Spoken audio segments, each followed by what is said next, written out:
M0FXP, welcome back to the channel. Someone asked me, now that I've installed the new firmware and the file names are for the main unit, so the big large part of the radio, it's 1.61 firmware, and for the LCD, which is the head unit, now I have actually got a separation kit on mine, but anyway, which is 1.41. How do we change the mic gain, which is a good question.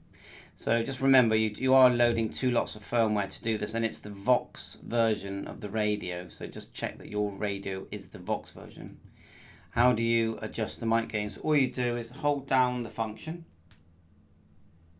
then press the channel change knob, and notice now that on the second one down, we've now got some mic gain settings. Press it and then you can adjust it. Okay, so trial and error really. Press it and then you can press the back button. Okay, exit. And that's that. So that's that. The other question was, how do I look up the firmware? It's actually a really good question. I've looked at some videos.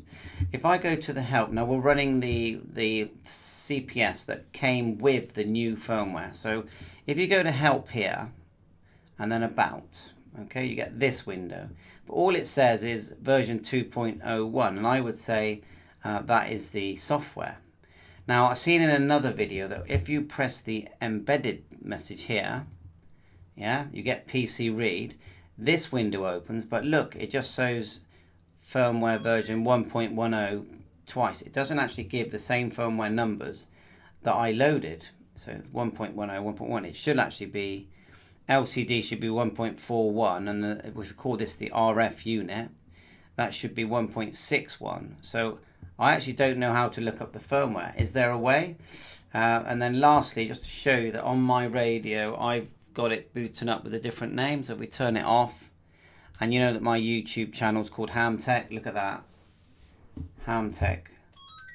And how did I do that? I'll just say there's another thing you can click here. Look, model information, and look, I'm band 2. You can actually change yours to band 1 and 3. It's different frequencies, but just thought I'd quickly show you that. So if we go to edit, then function setup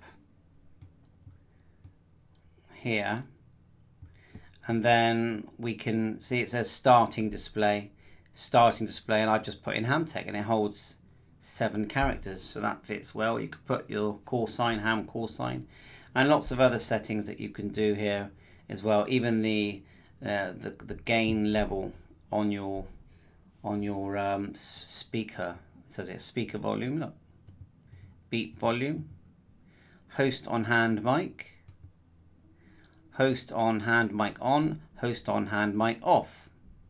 Okay, and then you've got mic level here, 1, 2, 3. So there you go, you can change all that.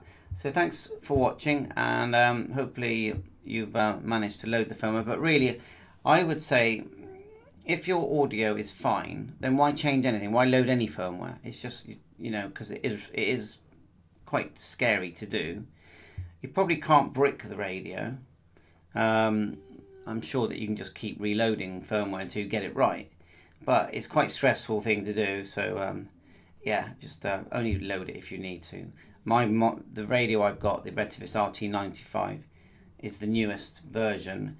Some people have said, can I load it on the Anytone 778 Vox model? Probably yes, but I haven't risked that because I haven't got one, but I would if I had one. But I just think even if you get it wrong, you probably can just reload it, but I won't be responsible for you bricking your radio, so just take it easy. Bye for now. Thanks for watching my YouTube channel, 7.3.